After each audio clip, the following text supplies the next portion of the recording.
কখনো কি ভেবে দেখেছেন ঈদের আগে বাজারে যে জাকাতের লুঙ্গি অথবা শাড়িগুলো পাওয়া যায় সেগুলোর মান এত খারাপ হয় কেন? মানবতার নামে আমরা অসহায় মানুষের হাতে তুলে দিচ্ছি কি এক টুকরো আবর্জনা? বিজনেসের ভাষায় এটাকে বলা হয় ডেড স্টক লিকুইডেশন। অনেক টেক্সটাইল মিল আর পাইকারি বিক্রয়েতারা সারা বছর রিজেক্ট হওয়া এবং রং চটে যাওয়া কাপড়গুলোকে জমিয়ে রাখে।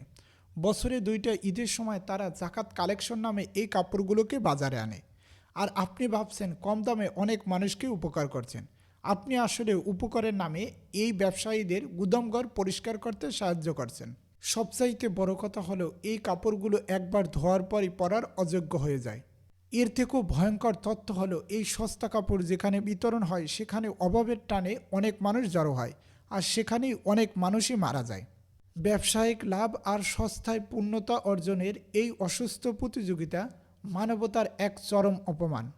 সস্তায় কাপড় না কিনে সরাসরি নগদ টাকা দেওয়া ভালো। আপনার বিবেক কী বলে কমেন্টে জানান।